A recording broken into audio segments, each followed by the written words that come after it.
এই মুহূর্তে শুরুতে এই তাফসীরের এই প্ল্যাটফর্মে বসে যার কথা বারবার মনে হচ্ছে, যার কথাটা বারবার হৃদয়ে বারবার উকি মারছে, তিনি হচ্ছেন কিংবদন্তি শহীদ আল্লামা দেলাওয়ার হোসেন সাইদ রাহিমাহুল্লাহ।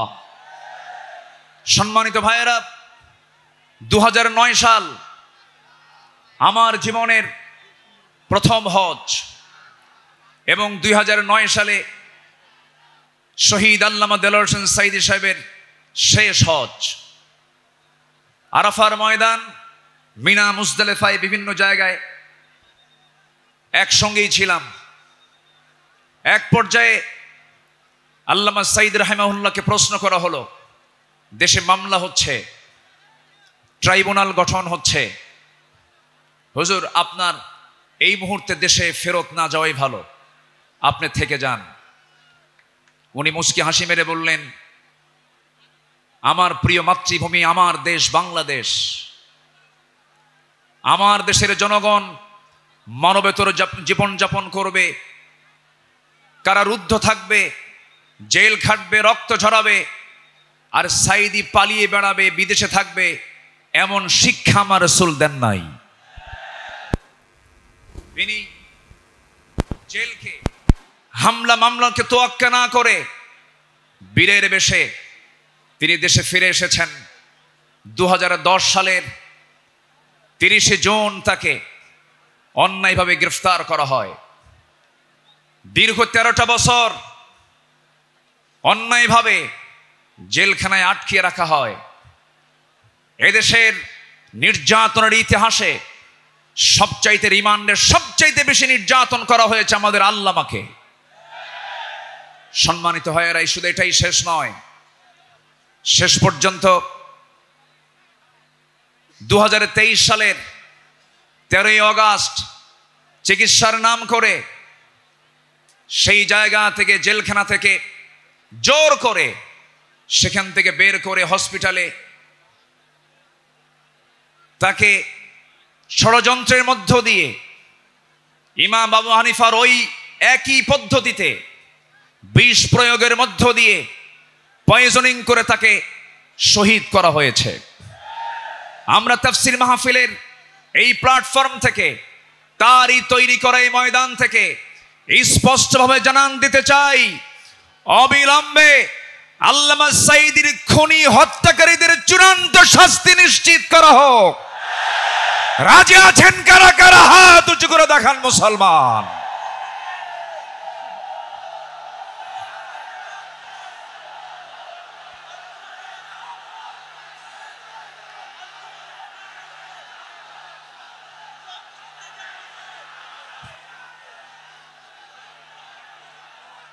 আল্লাহ কবুল করুন, জোরে বলি আমিন। 3টা অপরাধের কোনো ক্ষমা নাই। কয়টা? 3 অপরাধের কোনো ক্ষমা নাই। নাম্বার 1 কতলুন নফস, যারা হত্যাকারী তাদের কোনো ক্ষমা হতে পারে না। নাম্বার 2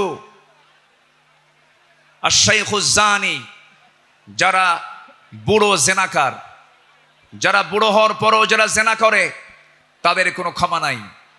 যারা দিন থেকে বের হয়ে যায় মুরতাদ, তাদের কোনো ক্ষমা নাই।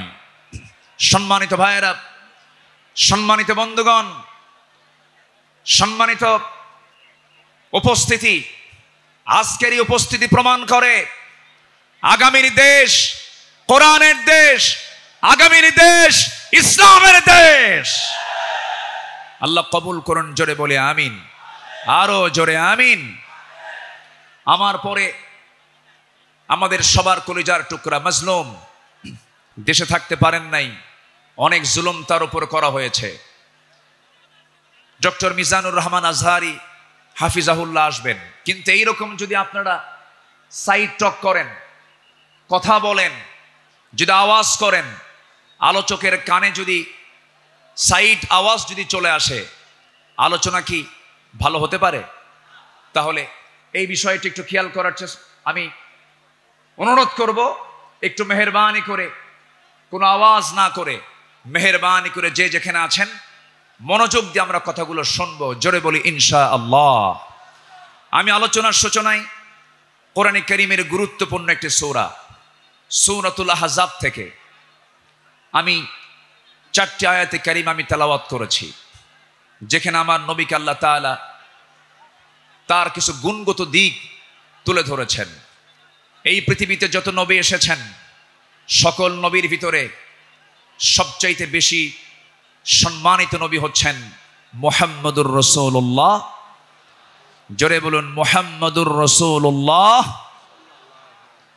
আল্লাহ তাআলা তার রাসূলকে নাম ধরে ডাকতে পারতেন, কিন্তু নাম ধরে ডাকেন নাই। কি সম্মান দিয়েছেন! আমার নবীর সম্মানটা কত! আল্লাহ রাব্বুল আলামিন অন্য নবীদের নাম ধরে ডেকেছেন, ডাক দিয়েছেন। আল্লাহ রাব্বুল আলামিন বলছেন, ইয়া আদামুসকুন আনতা ওয়া যাওজুকাল জান্নাহ। ডাক দিয়েছেন, ওয়া মা তিলকা বিয়ামিনিকা ইয়া মূসা। ডাক দিয়েছেন, ইয়া ইয়াহইয়া খুযিল কিতাবা বিকুওয়া। আল্লাহ তাআলা সব নবীকে হরফে নিদা প্রয়োগ করে ডাক দিয়েছেন, কিন্তু একটা বারের জন্য আমার রাসূলকে নাম ধরে ডাকলেন না, অথচ কোরআন তার উপরে নাজিল হয়েছে।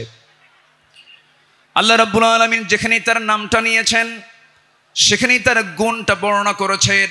এক জায়গায় বলছেন মুহাম্মাদুর রাসূলুল্লাহ ওয়াল্লাযীনা মাআহু আশিদ্দাউ আলাল কুফফারি রুহামাউ বাইনাহুম তারাহুম রুকআ সুজদান ইয়াবতাগুনা ফাদলাম মিনাল্লাহি ওয়া রিদওয়ানা সীমাহুম ফি ফুজুহিহিম মিন আসারিস সুজুদ। জোরে বলুন আল্লাহু আকবার।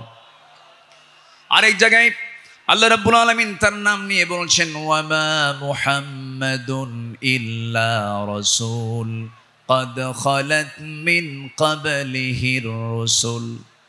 কিন্তু আল্লাহ রাব্বুল আলামিন কোথাও নামকে সম্বোধন করে ডাক দেন নাই।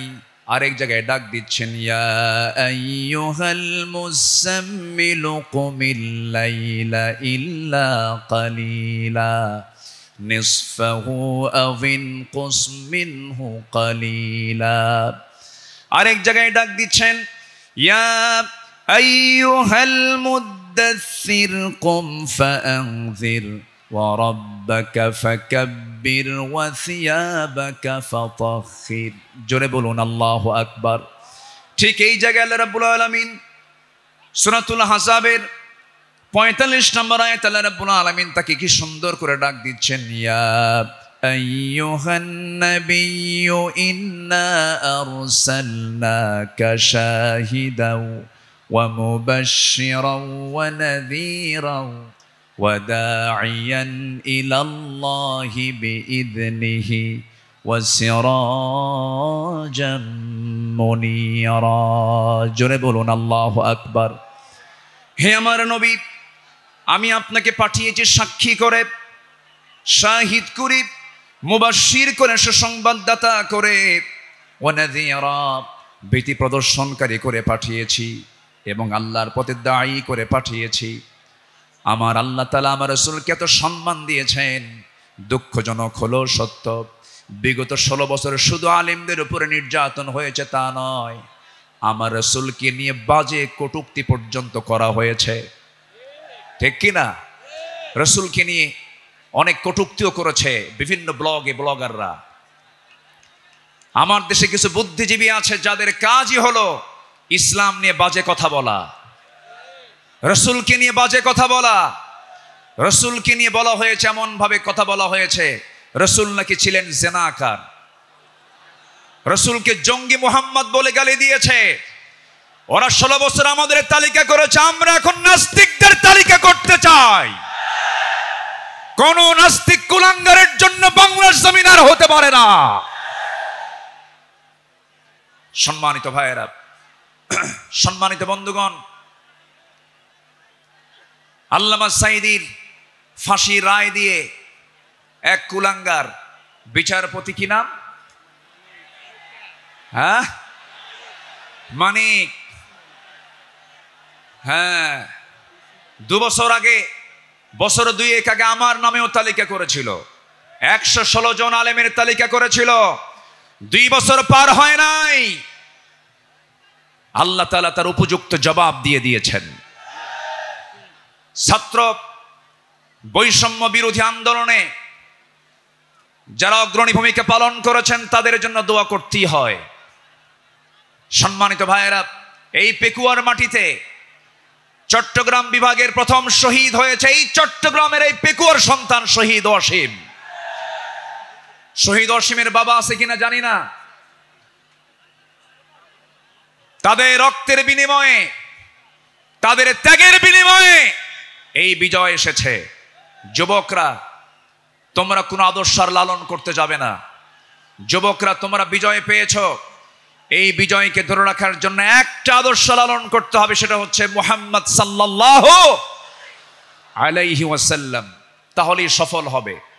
লাকাদ কানা লাকুম ফি রাসূলিল্লাহি উসওয়াতুন হাসানা লিমান কানা ইয়ারজুল্লাহ ওয়াল ইয়াউমাল আখির ওয়া যাকারাল্লাহা কাসীরা। সম্মানিত যুবকরা, আজকের মাহফিলে বেশি যুবকরা, ওই নেতৃত্বের মুখে তোমরা থুতু মারো যে নেতা তোমাকে নামাজের কথা বলে না, যে নেতা তোমাকে পরকালের কথা শোনায় না, যে নেতা তোমার হাতে অস্ত্র তুলে দেয়, যে নেতা তোমার হাতে নারী তুলে দেয়, ইয়াবা তুলে দেয়, মাদক তুলে দেয়, ওই সমস্ত নেতৃত্বের মুখে আমরা জুতা মারি, থুতু মারি। রাজি আছেন কারা কারা? হাত উঁচু করে দেখান।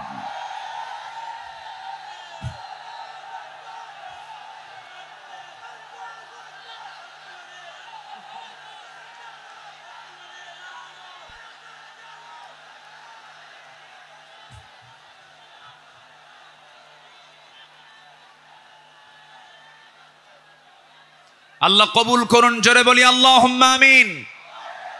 যুবকরা, তোমাদের হাতে আগামীর নতুন বাংলাদেশ গড়ার জন্য কোন আদর্শ আমরা মানি না, আমরা মানি উসওয়ায়ে হাসানা, নবীর আদর্শ, নবীর আদর্শ, নবীর আদর্শ। আল্লাহ কবুল করুন, জোরে বলে আমিন। প্রত্যেক মাহফিলে টাইম সিলেকশন থাকে না, আজকের মাহফিলে টাইম সিলেকশন আছে। আমাকে খুব অল্প সময়ের মধ্যে হয়তো আমাকে শেষ করতে হবে, এই জন্য আমাকে সামারাইজ করে, সংক্ষিপ্ত করে কিছু কথা বলতে হচ্ছে। সম্মানিত ভাইয়েরা, সম্মানিত বন্ধুগণ, এই মাহফিলের এই প্ল্যাটফর্মে 16 বছর যারা এই কাজ করেছেন তাদেরকে ভালোভাবে মাহফিল করতে দেওয়া হয়নি। আমি আব্দুল্লাহ আল আমিন, আমাকে কত জায়গা থেকে মাহফিলের এই প্ল্যাটফর্ম থেকে, এই চেয়ার থেকে কতবার ধরে নিয়ে যাওয়া হয়েছে এটার হিসাব আমার নাই। সাতক্ষীরায় গেলাম, খুলনায় গেলাম, পাবনাতে, পাবনার দারুল আমান ট্রাস্ট আল্লামা সাঈদীর শেষ মাহফিল ছিল 2010 সাল। এরপরে 2011, 12, 13, 14 এই কয়েক বছর মাহফিল কোনো মতো করতে পারছি। এরপরেই 2015 সালে সেই মাহফিল করতে গিয়ে আমাকে লক্ষ্য করে গুলি পর্যন্ত করা হয়েছে। সম্মানিত ভাইয়েরা, এরকম করে তারা চেয়েছিল এই আওয়াজকে বন্ধ করতে, কিন্তু না, কোরআনের আওয়াজ যারা বন্ধ করতে চেয়েছে তাদের আওয়াজই বন্ধ হয়ে গেছে। তারা কি আছে? আলেমরা পালায়, আসতে কোন আলেমরা পালায়। পালায় কারা? আমাদেরকে যারা রাজাকার বলে গালি দিয়েছে, পাকিস্তানি রাজাকার বলেছে, আমরা কেউ পাকিস্তান যাই নাই। দিল্লি রাজাকার সব দিল্লি গিয়ে বসে আছে।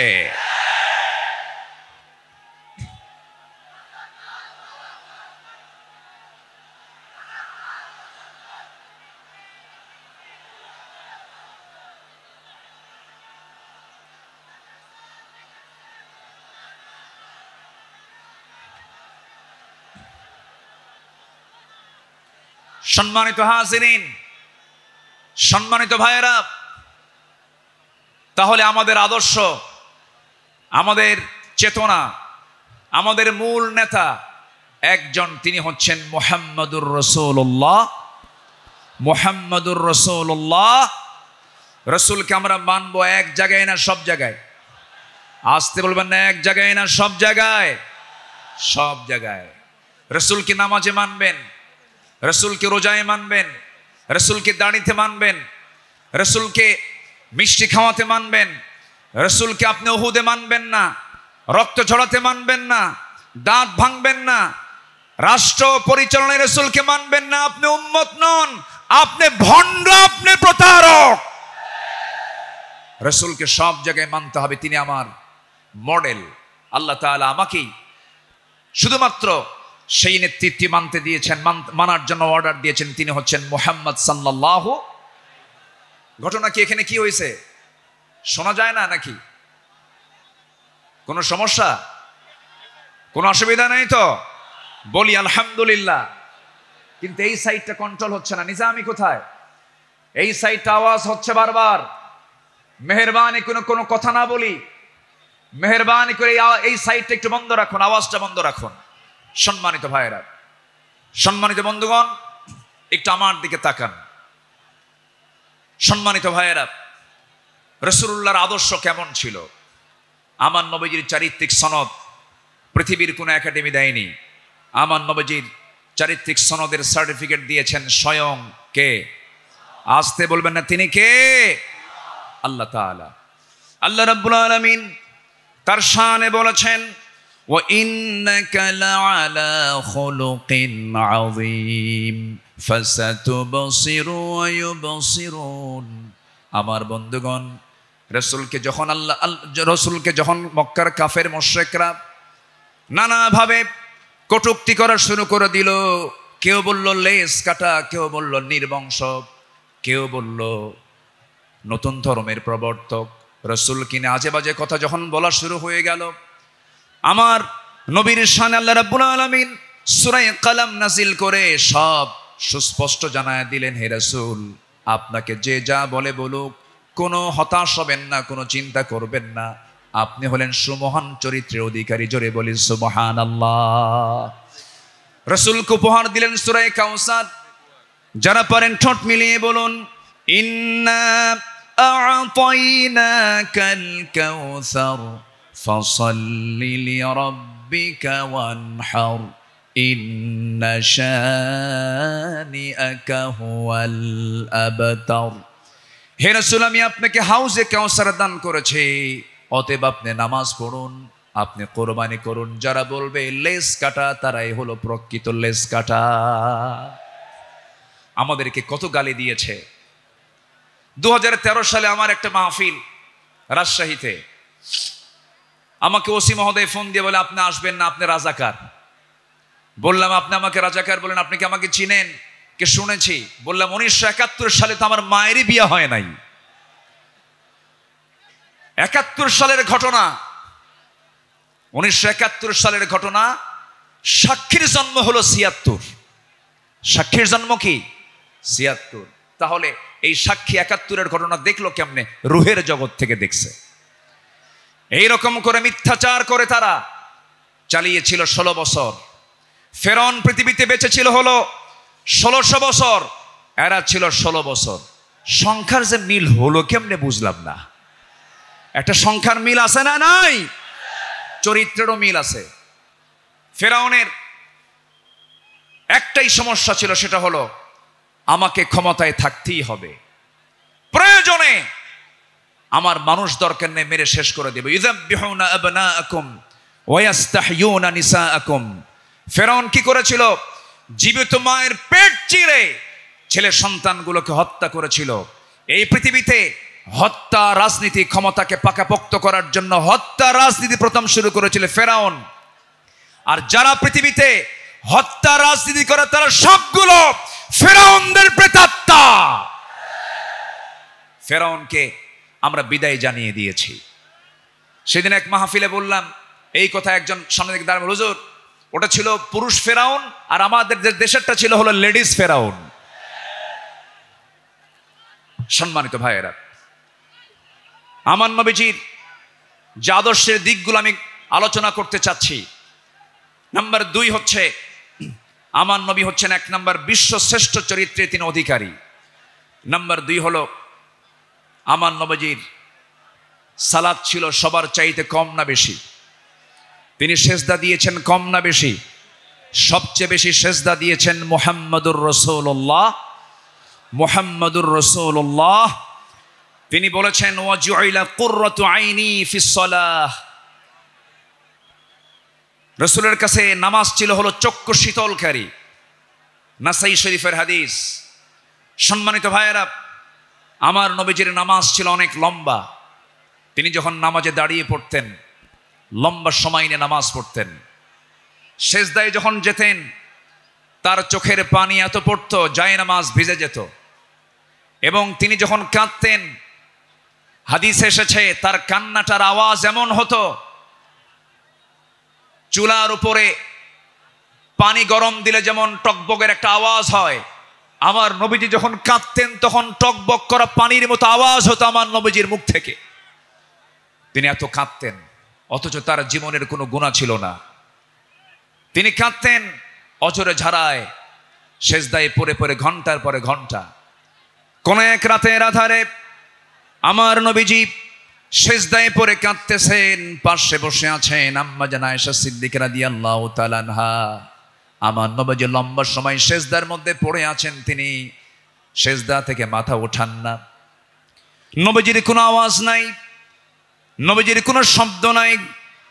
ঘন্টা পার হয়ে যায়, আম্মা জান আয়েশা মনে করছেন রাসূল বুঝি ইন্তেকাল করলেন কিনা। চিমটি কাটলেন, চিমটি কাটার সঙ্গে সঙ্গে তিনি নড়ে উঠলেন। সালাম ফেরা শেষ হলো, রাসূল বলছেন আয়েশা তুমি আমাকে চিমটি কাটলে কেন? হুজুর আপনি নড়াচড়া করেন না, আমি আপনাকে চিমটি কেটে বুঝলাম আপনি জীবিত আছেন কিনা। রাসূল বলছেন আয়েশা রে, কাল হাসরের ময়দানে আল্লাহ যদি আমাকেও পাকড়াও করেন পার পাওয়ার আমারও কোনো উপায় থাকবে না, কিন্তু ইল্লা ইয়াতাগাম্মাদানি আল্লাহ, কিন্তু আল্লাহ পাক আমাকে রহমতের চাদর দিয়ে আমাকে আবৃত রাখবেন। জোরে বলি সুবহানাল্লাহ। নবীজি ছিলেন নাম্বার সর্বশ্রেষ্ঠ সম পালনকারী। তিনি সারা জীবন প্রতি সোমবার এবং বৃহস্পতিবার তিনি সম পালন করতেন। আমার নবীজি তু'রাদুল আমালু ইয়াউমাল ইসনাইন ওয়াল খামিস ফাউহিব্বু আই ইউ'রাদা আমালি ওয়া আনা সাইম। আমার নবীজি সোমবার এবং বৃহস্পতিবার তার রোজা কখনো বাদ হতো না। শাবান মাসে সবচেয়ে বেশি তিনি রোজা পালন করেছেন। যুবকরা যৌবনকে কন্ট্রোল করতে হবে। তোমার যৌবন নষ্ট করা যাবে না। তোমার চরিত্র সাইয়েদনা ইউসুফের মতো হতে হবে। আগামীর নেতৃত্ব দিতে গেলে বিবাহ পূর্ব কোনো অবৈধ রিলেশন করা যাবে না, নোংরামি করা যাবে না। কিছু যুবক আছে দেখতে পাবে গার্লস স্কুলের সামনে যায় কিছু যুবক আছে ইতিমের মতো বসে থাকে। আছে না? কিছু আছে না? নাই? ইতিমের মতো বসে থাকে, বাপও নাই মাও নাই। না, তোমার এগুলো করা যাবে না। তোমার সামনে বহু কাজ পড়ে আছে। আলিয়া তোমাকে ডাকবে, লাইলি তোমাকে ডাকবে। সাইয়েদনা ইউসুফের চরিত্র নিয়ে রাজুলুন ইযা দাআতহু ইমরাতান যাত হাসাবিন ওয়া জামালিন ইন্নী আখাফুল্লাহ। যখন তোমাকে কোনো সুন্দরী নারী যখন প্রেমের প্রস্তাব দিবে, কুপ্রস্তাব দিবে, তুমি বলে ফেলবে আমি কাকে ভয় করি? আল্লাহকে ভয় করি। এই চরিত্র নিয়ে তোমাকে এগুতে হবে। তোমার যৌবনকে কন্ট্রোল করার জন্য যদি কষ্ট হয় তোমার খুব বেশি, প্রয়োজনে রোজা রেখে দেবে। বলেছেন মুহাম্মদ সাল্লাল্লাহু আলাইহি ওয়াসাল্লাম, চরিত্রকে ধ্বংস করা যাবে না। ইউরোপ আমেরিকার সবচাইতে বড় ষড়যন্ত্র হলো, ইউরোপ আমেরিকার সবচাইতে বড় ষড়যন্ত্র হলো মুসলিম সমাজকে উলঙ্গ করে ঘর থেকে বের করে দেওয়া। অ্যাটম বম যতটুকু না ক্ষতিকর, তার চাইতে বড় ক্ষতিকর হলো আমেরিকার হলিউড, ভারতের বলিউড। যুবকরা ওই সমস্ত নোংরামি তোমার জীবনে আনা যাবে না। তোমার মাথার চুল থেকে শুরু করে নিয়ে পা পর্যন্ত প্রত্যেকটা জায়গায় থাকতে হবে নবীর আদর্শ। কিসের আদর্শ? নবীর আদর্শ। মাথার চুল ইদানিং দেখা যায় মাথার চুলগুলো কাটে কেমন করে দেয়, দুই দিকে চুল নাই, পিছনেও চুল নাই, একেবারে চামড়া বের করা, মাথার উপরে গোল কইরা একদম নারিকেল জিনজিরা। আছে না নাই? আছে না নাই? একদম গোল করে রেখে দেয়। যখন বলা হয় এই ছেলে তুমি যে মাথার চুলটা এরকম করে রাখছো, এই মডেলটা পাইছো কোথায়? হুজুর বুঝবেন না, মেসি। তুমি কে? নেইমার। তুমি কে? কুত্তা। কারণ নেইমার মেসিরা তো কুত্তা নিয়ে শুয়ে থাকে, ঠিক কি না? ওরা কুকুর নিয়ে শুয়ে থাকে, তারা তোমার আদর্শ নয়। শার্টের সাইজ নাই, প্যান্টের সাইজ নাই, নতুন প্যান্ট কিনে আনে হাঁটু ফাটা। কি আমি কি ভুল বলতেছি? নতুন প্যান্ট কিনে আনে কি ফাটা? হাঁটু ফাটা, হাঁটুতে কাপড় নাই। ওই পোশাক পরে কি নামাজ হবে? আসতে বলো, ওই পোশাক পরে কি নামাজ হবে? হবে না। নামাজ হতে হলে আগে সতরটা ঢাকতে হবে। অনেকদিন আগে এক মসজিদে ঢুকলাম, আমি নামাজ শুরু করব, ঢুকেই তো 2 রাকাত নামাজ। আমাদের দেশে বিভিন্ন মসজিদে লেখা থেকে লাল বাতি জ্বলাকালীন অবস্থায় নামাজ নিষেধ। এটা মানবেন না। আমার নবীজির সুন্নাহ যদি মানেন তাহলে মসজিদে ঢুকেই কয় রাকাত নামাজ পড়েছেন মুহাম্মদ সাল্লাল্লাহু আলাইহি ওয়াসাল্লাম। তো আমি ভিতরে ঢুকে নামাজ শুরু করব, দেখি সামনে এক যুবক নামাজে দাঁড়াইছে, এরকম একটা প্যান্ট আর শার্ট নিয়ে। তো ভাবলাম দেখি ওর নামাজটা আগে দেখি। রুকুতে যখন গেছে, রুকুর ঠেলায় দেখি শার্ট উপরে, প্যান্টটা নিচের দিকে, মাঝখানে ফাঁকা। তো ভাবলাম এই তো রুকুর হাল, সেজদায় যে কি হবে আল্লাহই জানে। সেজদায় যখন গেছে তখন দেখি প্যান্ট খুইলা আন্ডার প্যান্ট বের হইছে। এই হলো পোশাকের হাল। এই জাতীয় কোনো পোশাক যুবকরা পরবে না। তোমার সূরত এবং সিরাত হতে হবে নবীর আদর্শে উজ্জীবিত, নবীর আদর্শের মতো হতে হবে, নবীর আদর্শকে লালন করতে হবে। সম্মানিত ভাইয়েরা, নাম্বার 4, আমার নবী ছিলেন অশেষ দানশীলতার শ্রেষ্ঠ একটা উদাহরণ। তিনি বেহিসাবি দান করতেন, কিচ্ছু রাখতেন না, সব দিয়ে দিতেন দিন প্রতিষ্ঠার সংগ্রামে।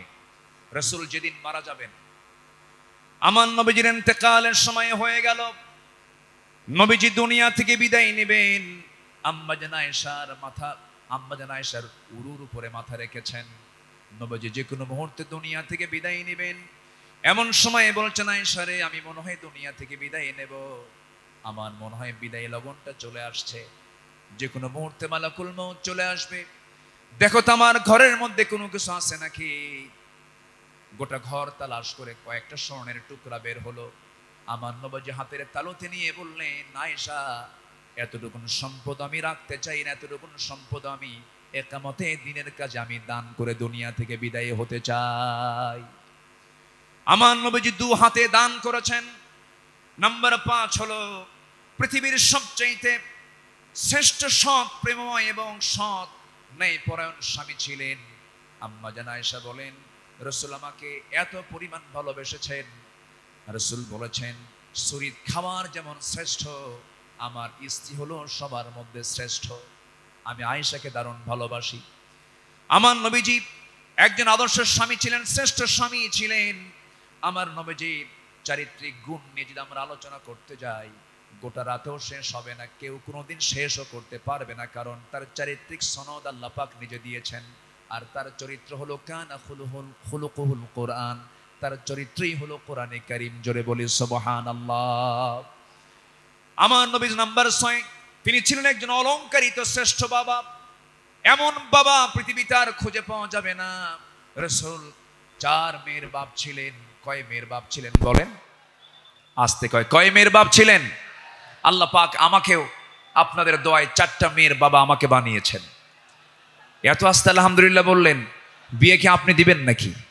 এটা জোরে বলেন না আলহামদুলিল্লাহ। হ্যাঁ, 4টা মেয়ের বাবা ছিলেন মুহাম্মদ সাল্লাল্লাহু আলাইহি ওয়াসাল্লাম। নবীজি মেয়েদেরকে বিয়ে দিয়েছেন। সাইয়েদনা ওসমানকে মেয়ে দিয়েছেন, আবার সাইয়েদনা আলীকেও মেয়ে দিয়েছেন। একজনকে দিয়েছেন ধনীর ছেলের সাথে, আরেকজনকে দিয়েছেন গরিব ছেলের সাথে। রাসূল কি ব্যালেন্স করেছেন। সবচেয়ে প্রিয়, সবচেয়ে আদরের দুলালি ফাতিমাকে গরিব ছেলের সঙ্গে বিয়ে দিয়েছেন। বিয়ে যেদিন দিলেন, রাসূল বললেন, ও ফাতিমা, আমি তোমাকে এমন স্বামী তোমার হাতে তুলে দিলাম, এমন স্বামী আমি তোমাকে দিলাম, যার সম্পদ নাই, টাকা নাই, পয়সা নাই, ঘর নাই, বাড়ি নাই, কিচ্ছু নাই, কিন্তু মাথা থেকে পা পর্যন্ত তাকওয়া দিয়ে ভরা। জোরে বলে সুবহানাল্লাহ। এমন স্বামী তোমাকে দিলাম। চলে যাও বাবার ঘর থেকে স্বামীর ঘরে গিয়ে করে খাও। মৃত্যুর দিন পর্যন্ত যেন স্বামীর বিরুদ্ধে একটা নালিশ আমার কানে না আসে। এই কথা বলে বিদায় দিয়ে দিলেন। আমার নবীজি 3 দিন পার হয় নাই, ফাতিমাকে না দেখলে তিনি অস্থির হয়ে যেতেন। আমার ফাতিমা কোথায় গেল, আমার ফাতিমা কোথায় গেল। আমার নবীর ঘরে একদিন ফাতিমা আসলেন, বসে বসে তিনি সালাত আদায় করছেন। রাসূল বলছেন, ফাতিমা বসে বসে নামাজ পড়া তো তোমার ঠিক নয়, তুমি তো যুবতী মানুষ। এবার তিনি বলছেন, আব্বা জান, আমিও জান আমি বসে বসে নামাজ পড়ি না, কিন্তু দাঁড়িয়ে দাঁড়িয়ে নামাজ পড়ার হেতু হলো আমি যে দাঁড়িয়ে দাঁড়িয়ে নামাজ পড়ব, আমার গায়ে যে জামাটা দেখতে পাচ্ছেন বাবা, এর পেছনের একটা অংশ তালিযুক্ত অংশ আছে। আমি যদি দাঁড়িয়ে থেকে নামাজ আদায় করতে যাই, আপনার চোখে এই তালি অংশটুকু পড়তে পারে।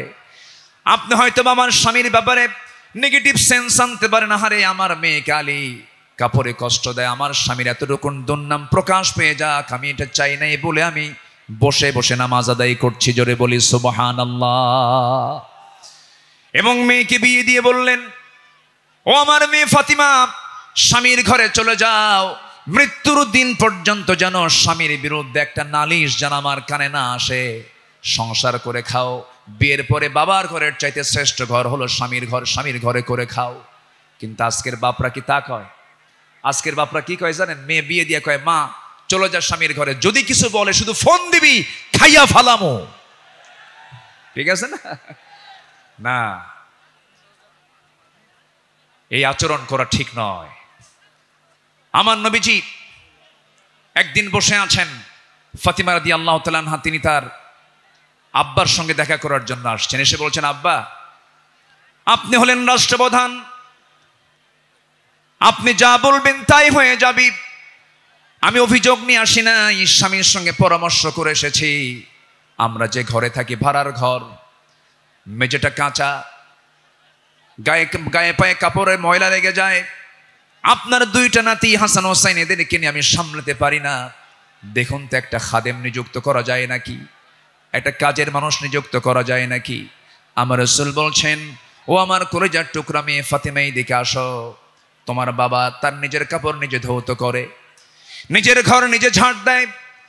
তোমার পিতা কারো সাহায্য নেয় না তার ব্যক্তিগত কাজের ক্ষেত্রে। আমি চাই আমার মেয়ে ফাতিমা তুমি এমনই থেকে যাও, দুনিয়াটাকে বড় করার চেষ্টা করো না ফাতিমা। আমি তোমাকে একটা আমল শেখায় দিচ্ছি, তুমি যাও সে আমলটা করো। সুবহানাল্লাহ, আলহামদুলিল্লাহ, আল্লাহু আকবার 33, 34 বার করে সকাল সন্ধ্যা পড়বে। আমার আল্লাহ তোমার সমস্ত কাজের জিম্মাদার হয়ে যাবেন। জোরে বলি সুবহানাল্লাহ। আমার বন্ধুগণ, নাম্বার 7 হলো রাষ্ট্রে প্রথম মসজিদ প্রতিষ্ঠা তিনি করেছেন, ইসলামী সংস্কৃতি প্রতিষ্ঠা করেছেন। নাম্বার 8 হলো বিশ্ববাসীর জন্য তিনি প্রেরিত কোরআনের প্রথম এবং শ্রেষ্ঠ প্রধান শিক্ষক তিনি। ইন্নামা বুইসতু মুআল্লিমান বুইসতু লিউতাম্মিমা মাকারিমাল আখলাক। রাসূল বলেন, আমি পৃথিবীতে প্রেরিত হয়েছি মানুষের চারিত্রিক মানকে তার চূড়ান্ত শিখরে পৌঁছে দেবার জন্য। জোরে বলি সুবহানাল্লাহ।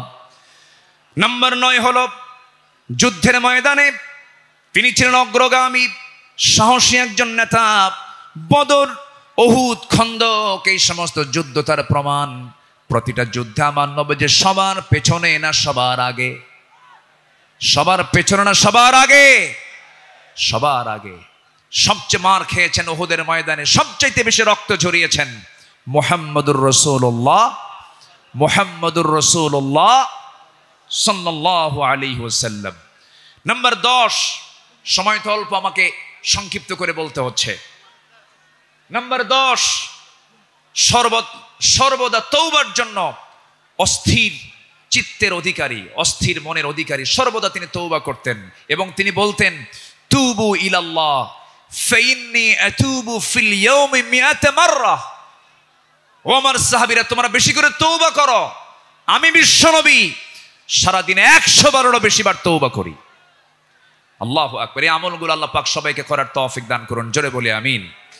নাম্বার 11, এই পৃথিবীতে তিনি সবচাইতে বড় জাকির ছিলেন, সবচাইতে বেশি তিনি জিকির করানেওয়ালা ছিলেন মুহাম্মদ সাল্লাল্লাহু আলাইহি ওয়াসাল্লাম। তিনি বলেছেন, মান ক্বালা সুবহানাল্লাহ ওয়া বিহামদিহি ফি ইয়াউমিন 100 মাররাতিন হুত্তাত খতায়াহু ওয়া ইন কানাত মিসলা জাবাদিল বাহর। অর্থাৎ যদি কেউ 100 বার সুবহানাল্লাহি ওয়া বিহামদিহি এটা যদি বলতে পারে, তাহলে সমুদ্রের ফেনা পরিমাণও যদি গুনাহ হয়, সেই গুনাহ আল্লাহ পাক তার জীবন থেকে সাফ করে দিবেন। রাসূল তার জিহ্বা সর্বক্ষণ কার জিকিরে ব্যস্ত থাকতো? আসতে বলবেন, কার জিকিরে ব্যস্ত থাকতো? আল্লাহর জিকিরে। নাম্বার 12 হলো ধৈর্যশীলতার জীবন্ত উদাহরণ ছিলেন মুহাম্মদুর রাসূলুল্লাহ সাল্লাল্লাহু আলাইহি সাল্লাম। ধৈর্য কাকে বলে, ধৈর্য কি, তার বাস্তব প্রমাণ হচ্ছেন মুহাম্মদ সাল্লাল্লাহু আলাইহি ওয়াসাল্লাম। মক্কার 13টা বছর তিনি মার খেয়েছেন, কত নির্যাতন সহ্য করেছেন, কত অত্যাচার তিনি সহ্য করেছেন। মক্কার 13 বছরের সাহাবা কেরামকে মেরে মেরে রক্তাক্ত করেছে। খাব্বাবকে মেরে জ্বলন্ত অঙ্গার পিঠের মধ্যে ঢুকে গেছে, চর্বি দিয়ে অঙ্গার নিভে গেছে, তবুও তাদের মুখ থেকে একবারের জন্য বাদ যায়নি লা ইলাহা ইল্লাল্লাহ। কি ধৈর্যশীলতার তিনি পিরামিড ছিলেন, ধৈর্যের এক পিরামিড ছিলেন মুহাম্মদ সাল্লাল্লাহু আলাইহি ওয়াসাল্লাম। মক্কার মাটিতে নির্যাতন করা হয়েছে, সাহাবে কেরামদের উপরে অমানবিক পাশবিক অত্যাচার করা হয়েছে, কিন্তু এক চুল পরিমাণ তারা নড়েন নাই। বেলালের কথা কে না জানেন, সুমাইয়ার কথা কে না জানেন, ইয়াসার পরিবারের কথা কে না জানেন। এই সমস্ত সাহাবে কেরামের রক্তদানের মধ্য দিয়ে দিন কায়েম হয়েছে। সম্মানিত ভাইয়েরা, দিন কায়েমের জন্য যদি ধৈর্যের পরিচয় দিয়ে 13 বছর মক্কায় মার খেয়ে মদিনার 10 বছরে যদি সাহাবে কেরামের জীবন দিতে হয়, আমার নবীজির দান্দান মোবারক শহীদ করতে হয়, কোমর যদি হারাতে হয়, আমার নবীজির মাথা থেকে পা পর্যন্ত অসংখ্য আঘাতের চিহ্ন যদি বহন করতে হয় নবীজির জীবন থেকে, সেই দিন কায়েমের জন্য আগামীর বাংলাদেশ আমরা দিন প্রতিষ্ঠার জন্য যদি আমাদের রক্ত দিতে হয়, জীবন দিতে হয়, সেই নবীর পন্থায় কি জানমাল কোরবান দিতে রাজি আছেন? রাজি আছেন কারা কারা? হাত উঁচু করে আল্লাহকে সাক্ষী রেখে দেখায় দেন।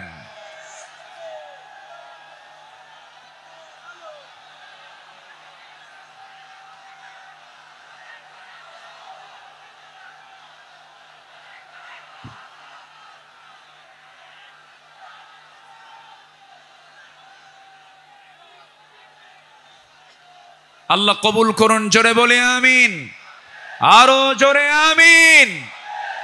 বাইরে জীবন দেওয়া তো সস্তা না, যত রক্ত লাগে দেব, প্রয়োজনে লোক পাঠাবো, আমি যাব না। এই চরিত্রের মুনাফিক আমার দেশে আছে না নাই? আবু সাইদরা জীবন দেয়, আমার দেশের কিছু মুফতিরা ফতুয়া দেয়, ও তো শহীদ হয় নাই। হ্যাঁ, আবু সাইদরা জীবন দেয়, শহীদ অসীমরা জীবন দেয়, আমার দেশের কিছু ফতুয়া সন্ত্রাস, এগুলো ফতুয়া সন্ত্রাস। এরা ফতুয়া দেও নাকি শহীদ হয় নাই, তুমি কোন কসু করছো? আমার দেশে 16 বছর অনেক ওলামা, অনেক আলেম আমার দেশে অবস্থান করছেন, এখনো আছেন। বিগত 16 বছর তাদের উপর একটা মামলা তো দূরের কথা, একটা আচরও গায়ে লাগে নাই। দেশ যখন পট পরিবর্তন হয়েছে, চোরের মায়ের বড় গলা। মুনাফিক চেনা যায় নামাজে নয়, মুনাফিক চেনা যায় রোজায় নয়, মুনাফিক চেনা যায় সূরাতে নয়, মুনাফিক চেনা যায় হলো ময়দানে, মাঠে, জিহাদের প্রান্তরে। সম্মানিত ভাইয়েরা, আমার সময় ফুরিয়ে যাচ্ছে, আমি যে কোনো মুহূর্তে শেষ করে দেব। আজকের মাহফিলের আরো কাঙ্ক্ষিত মেহমান আছেন, বিশেষ করে আমার পরপরই আসছে নাকি?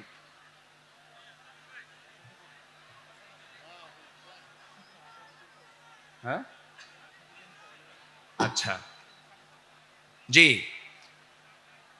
বিশেষ করে এদেশের ইসলামী আন্দোলনের জীবন্ত শহীদ তালহা বিন ওবায়দুল্লাহর যোগ্য উত্তরসূরি ডক্টর শফিকুল ইসলাম মাসুদ হাফিজাহুল্লাহ, তিনি অল্প সময়ের মধ্যে আমাদের মাঝে আসবেন। জোরে বলি ইনশাআল্লাহ, জোরে বলি ইনশাআল্লাহ।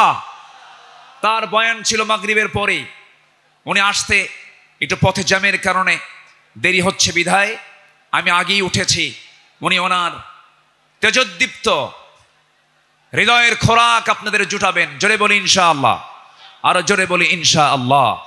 সম্মানিত হাজিরিন, নাম্বার 12 যে গুণটার কথা বলছিলাম, আমার নবী ছিলেন ধৈর্যশীলতার এক মূর্ত প্রতীক। তায়েফের ময়দানে গিয়ে রাসূল দাওয়াত দিতে গিয়ে ফুল পেয়েছেন না পাথর পেয়েছেন? আস্তে কয়, ফুল পেয়েছেন না পাথর পেয়েছেন? পাথর পেয়েছেন। আমার নবীজি মক্কার মাটিতে দাওয়াত দিতে গিয়ে নবীর বিরুদ্ধে মামলা হয়েছে, হামলা হয়েছে, নির্যাতন হয়েছে, আঘাত করা হয়েছে, রক্তাক্ত করা হয়েছে। রাসূল 13 বছর মার খেয়েছেন, কিন্তু মদিনায় আসার পরে তিনি শুধু মার খান নাই, মার দিয়েছেন। এখান থেকে প্রমাণ হয় মায়ের খাওয়া যেমন সুন্নত, মায়ের দেওয়া তেমন সুন্নত। প্রয়োজনে বাতিল শক্তিকে আঘাত করার জন্য মায়ের দিতে হবে। রাজি আছেন কারা কারা? হাত উঁচু করে দেখান।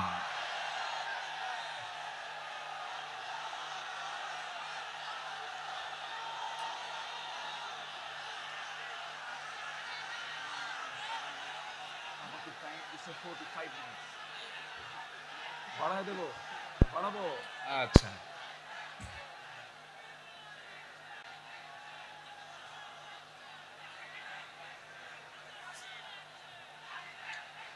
যে আমি তো দাঁড়াতে বলিনি, আমি তো দাঁড়াতে বলিনি ভাই। আপনি দাঁড়িয়ে আছেন, আরেক ভাইয়ের কষ্ট হচ্ছে। একজন দাঁড়িয়ে আছেন, আরেক ভাইয়ের কষ্ট হচ্ছে। আপনি কি কষ্ট দিতে চান? এই মুহূর্তে বসে পড়ুন, বসুন বসুন। আমি জানি আপনি দাঁড়াইছেন কেন, কোমর লেগে গেছিল। আর কতক্ষণ থাকা যায়? প্রচন্ড ধৈর্যশীলতার পরিচয় দিচ্ছেন আপনারা। এদিকে আমার আলোচনা চলতেছে, 12 নম্বর হলো ধৈর্যশীলতা। ধৈর্য ধারণ করার শক্তি দাও গো মেহেরবান আমায়, দাও গো মেহেরবান। ধৈর্য ধারণ করার শক্তি দাও গো মেহেরবান আমায়, দাও গো মেহেরবান। বুকের ভেতর ব্যথার নদী বইছে অবিরাম, বইছে বইছে অবিরাম। ধৈর্য ধারণ করার শক্তি দাও গো মেহেরবান আমায়, দাও গো মেহেরবান। জোরে বলি আমিন, আরো জোরে আমিন। নাম্বার 13 হলো সৎ নেতৃত্ব এবং ন্যায় বিচারে উজ্জ্বল দৃষ্টান্ত রেখেছেন মুহাম্মদুর রাসূলুল্লাহ সাল্লাল্লাহু আলাইহি সাল্লাম। সবার কম বেশি জানা আছে, আমার নবীজির কাছে এক সম্ভ্রান্ত মহিলা চুরির প্রমাণ মিলেছে। নবীর কাছে রিপোর্ট এসেছে। রাসূল বললেন, তোমরা এই মহিলাকে নিয়ে যাও, কোনো কথা নেই। ইসলামের যে সিদ্ধান্ত, হাত কেটে ফেলা, ফাকতাউ আইদিয়াহুমা, আস-সারিকু ওয়াস-সারিকাতু ফাকতাউ আইদিয়াহুমা, কোনো কথা নেই, চুন্নি হলেও হাত কেটে দিতে হবে। সেই সম্ভ্রান্ত পরিবারের সদস্যবৃন্দ সাইয়েদনা ওমর ফারুকের কাছে গেলেন, গিয়ে বলতেছে, সাইয়েদনা ওমর, আপনি যদি একটু সুপারিশ করতেন, হয়তো আমাদের রাসূল একটু এখানে ক্ষমার দৃষ্টিতে দেখতেন, লঘু শাস্তি দিতেন। সাইয়েদনা ওমর ফারুক যখন তার কাছে গিয়ে বললেন, ইয়া রাসূলুল্লাহ, সম্ভ্রান্ত পরিবারের মেয়ে, দেখুন তো একটু এই জায়গায় শাস্তিটাকে কমিয়ে লঘু করা যায় কিনা। আমার নবীজির চেহারা রক্তিম আকার ধারণ করলো, নবীজির চেহারা লাল বর্ণ আকার ধারণ করলো। নবীজি এবার বলছেন, ওমর, তোমার দারাজ কণ্ঠ কোথায় গেল? তোমার আওয়াজ তো খুব স্লো হয়ে গেছে, তুমি এমন দারাজ কণ্ঠ তোমার হারিয়ে গেল কেন? ওমর, তুমি আমাকে যে প্রস্তাব দিতে এসেছ, আমি তোমাকে স্পষ্ট ভাষায় জানান দিতে চাই। এই জায়গায় যদি আল্লাহি লাউ আন্না ফাতিমাতু বিনতে মুহাম্মদ সারাকাত লাকাতাতু ইয়াদাহা, যদি এই মুহূর্তে আল্লাহর কসম করে বলি, আমার কলিজার টুকরা ফাতিমা বিনতে মুহাম্মদ যদি চুরি করে ধরা পড়ে যেত, আমি রাসূল সময়কে সাক্ষী রেখে নিজ হাতে আমি আমার ফাতিমার হাত কেটে দিতাম। জোরে বলি আল্লাহু আকবার, আরো জোরে আল্লাহু আকবার। সেই বিচার, সেই শাসনকে আমরা দেখতে চাই। সেই বিশ্বনবীর তৈরি করা, তিনি যে পার্লামেন্ট তৈরি করেছিলেন, যে আদালত কায়েম করেছিলেন, কোরআনের আদালত, সেই কোরআনের আদালতকে আমরা দেখতে চাই। তাহলে আমরা সৎ এবং যোগ্য নেতৃত্ব কায়েম করব, সেই কাজে আমরা নিজেকে প্রস্তুত করব। জোরে বলি ইনশাআল্লাহ, আরো জোরে বলি ইনশাআল্লাহ। জিকির করি লা ইলাহা,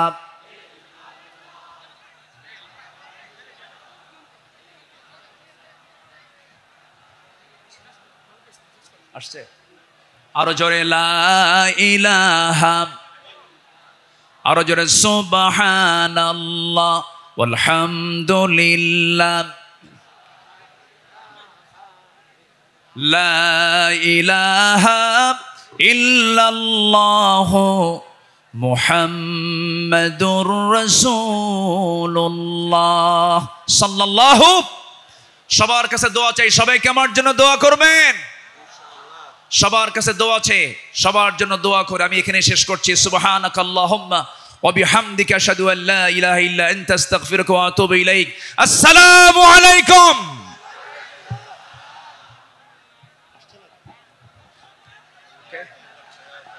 আলহামদুলিল্লাহ, সবাই বলছে চুম্মা আলহামদুলিল্লাহ। একটু পরে বিশাল মাহফিলে উপস্থিত হবেন বাংলাদেশের যুব সমাজের আইডল, আমাদের সকলের প্রিয় ডক্টর শফিকুল ইসলাম মাসুদ ভাই।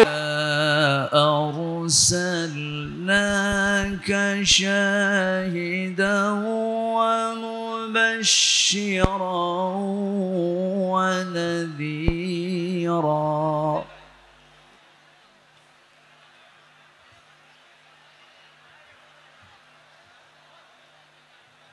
وداعيا إلى الله بإذنه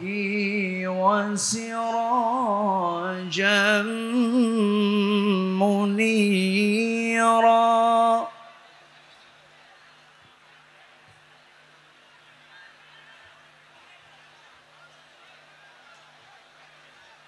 وبشر المؤمنين بأن لهم فضلا من الله، فضلا كبيرا.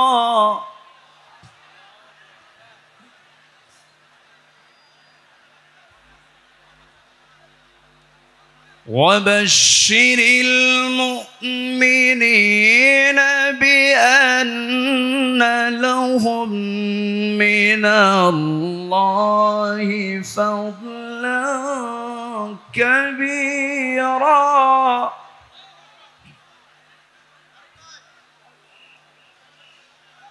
ولا تطع الكافرين والمنافقين ودع أذاهم وتوكل على الله، وكفى بالله وكيلا.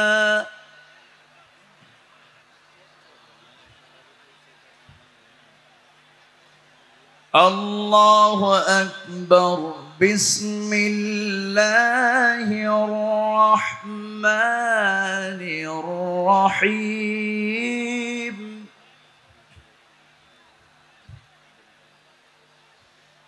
إن الله وملائكته يصلون على النبي يا أيها الذين آمنوا صلوا عليه وسلموا تسليما. اللهم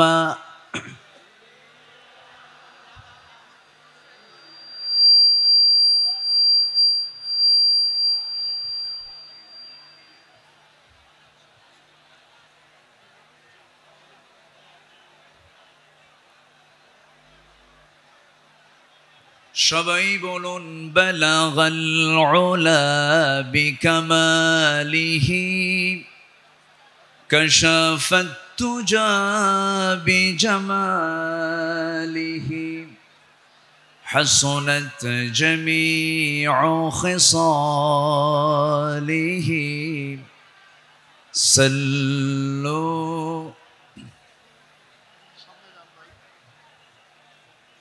सूरत यूसुफ बिदारी हिकमत लुक़मान इमाम कारी क़ुरआन बारी ये है दिले सादिमान इमाम बलगल उला كشف التجى بجماله حسنت جميع خصاله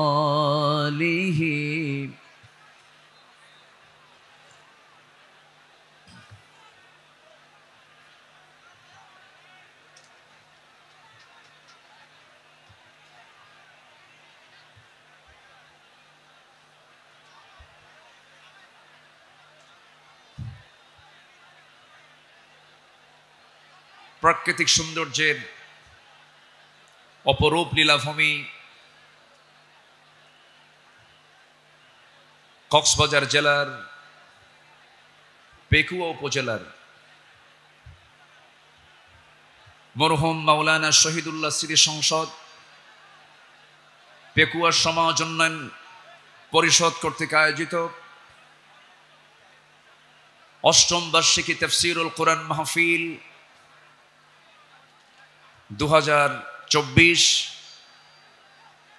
আজকের এই মহতি ঐতিহাসিক মাহফিলের সম্মানিত সুযোগ্য সভাপতি দক্ষিণ এশিয়ার বৃহত্তম ইসলামী সংগঠন বাংলাদেশ জামাত ইসলামীর কক্সবাজার জেলা শাখার সম্মানিত সুযোগ্য আমির নন্দিত আলেমে দ্বীন অধ্যক্ষ মাওলানা নূর আহমদ আনোয়ারি আজকের এই মাহফিলের সম্মানিত প্রধান মুফাসসির বিশ্বনন্দিত আলেমে দ্বীন কোটি কোটি মুসলিম তৌহিদি জনতার হৃদয়ের স্পন্দন আমার অত্যন্ত কাছের আমার প্রিয় আমার অনুজ ডক্টর মিজানুর রহমান আজহারি হাফিজাহুল্লাহ আজকের এই প্রোগ্রামের বরেণ্য অতিথিবৃন্দ বিশেষ করে জীবন্ত শহীদ তালহা বিন ওবায়দুল্লাহর যোগ্য উত্তরসূরি বাংলাদেশ জামাত ইসলামীর কেন্দ্রীয় কর্ম পরিষদের সদস্য জনাব ডক্টর শফিকুল ইসলাম মাসুদ হাফিজাহুল্লাহ আজকের এই প্রোগ্রামের সম্মানিত সঞ্চালক আমার স্নেহধন্য এই মাহফিলের স্বপ্নদ্রষ্টা আমার অত্যন্ত কাছের বিশিষ্ট ব্যবসায়ী স্মার্ট পাঞ্জাবি শপের কর্ণধার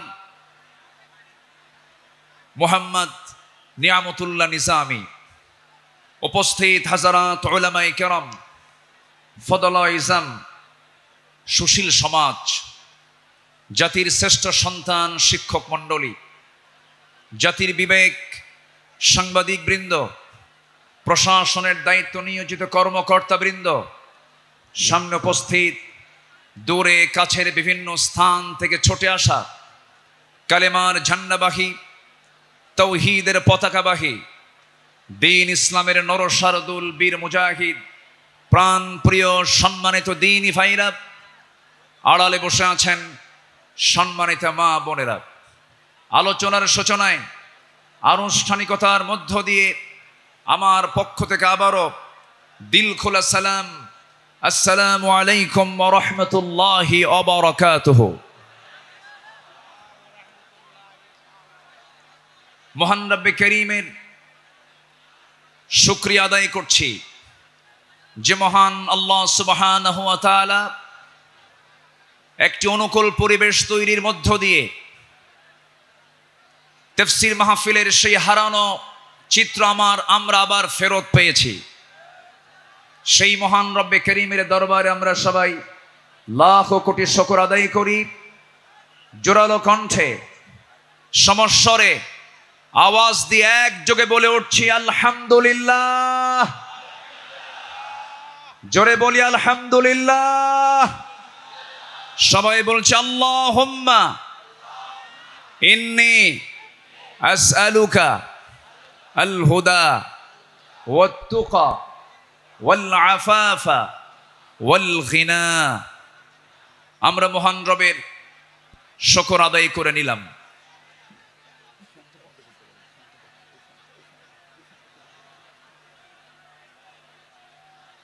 সম্মানিত হাজিরিন, আমি লক্ষ্য করছি আমার বামে এবং ডানে যারা ভলেন্টিয়ার আছেন, মেহেরবানি করে কোনো কথা না বলি। এই তাফসীর মাহফিলে কথা বলার অনুমতি কয়জনের বলেন তো? একজনের। মসজিদে কথা বলে কয়জন? একজন।